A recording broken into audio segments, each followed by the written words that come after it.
Comment manger suffisamment d'oméga 3? C'est ce que nous allons voir maintenant. Bonjour, c'est Jérémy. Si tu veux construire une alimentation santé bien-être adaptée à tes goûts alimentaires, bienvenue, c'est ici que ça se passe. Pour ne rien rater des prochaines vidéos, abonne-toi et clique sur la cloche de notification. Selon l'ANSES, 90% des personnes manquent d'oméga 3. On va très rapidement rappeler ce que c'est et surtout comment l'obtenir facilement dans notre alimentation. Les oméga 3 font partie d'une source de matière grasse dite essentielle. Quand on entend ce mot essentiel, cela signifie que notre corps ne peut pas le fabriquer, le synthétiser par lui-même. En gros, ça veut dire qu'il faut le trouver en externe, c'est-à-dire par l'alimentation. Cette matière grasse porte également le nom d'acide linolénique ou, en termes plus abrégés, ALA.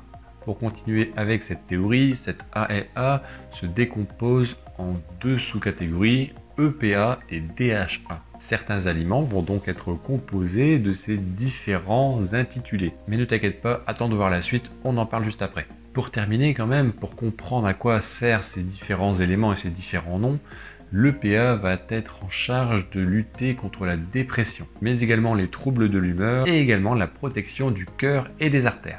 Le DHA va avoir à peu près les mêmes fonctions concernant les artères et le cœur. De plus, il va aussi jouer un rôle pour les neurones et nos membranes. Dans l'ensemble, on peut dire clairement que les oméga 3 participent clairement à une bonne protection cardiaque. Je vais faire une petite parenthèse concernant la perte de poids.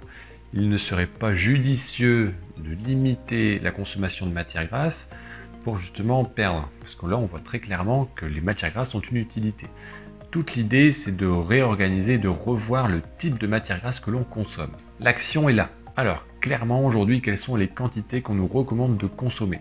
Concernant cette ALA, il nous en faudra 2 grammes par jour. Ce chiffre provient de l'Agence française de sécurité sanitaire des aliments. Et concernant la déclinaison en EPA et en DHA, on parle d'environ, enfin plus une proportion en fait. Il nous faudrait 1/3 de EPA et 2/3 de DHA. Bon voilà, on a terminé avec la théorie, on passe maintenant à la pratique. Comment ça se passe clairement dans les aliments? Alors là, je t'ai fait 2 colonnes, tout simplement parce qu'on ne retrouve pas ces divers composés de matières grasses dans les mêmes aliments. Concrètement, dans la partie des végétaux, on va retrouver les matières grasses oméga 3 de type ALA. Et dans les produits issus d'animaux, on retrouve l'EPA et le DHA. Alors ne t'inquiète pas par rapport à ça. Si tu consommes des produits issus d'animaux, tu vas avoir l'EPA, DHA, donc tu vas avoir ce qu'il faut en matière grasse essentielle oméga 3.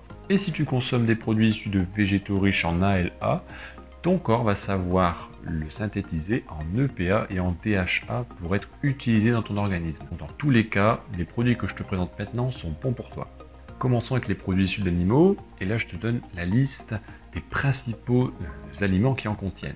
Tout d'abord, les poissons gras. Il faudra en consommer au minimum 2 fois par semaine pour être certain déjà d'avoir une bonne source d'oméga 3. Concrètement, ça va être les sardines, le maquereau, le saumon, la truite. Tu vas en retrouver également dans le foie. Oui, l'huile de foie de morue, c'est ça. Il y a également les huîtres et le caviar.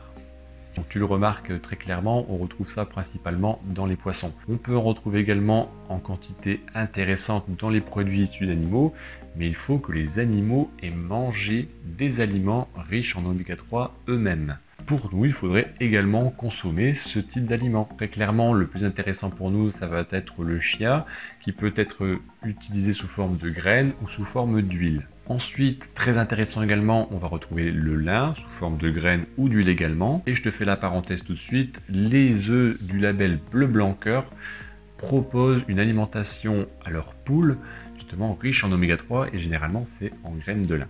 En dessous du classement, mais pas inintéressant, on va retrouver les noisettes, les noix et encore un peu plus bas, l'huile de colza.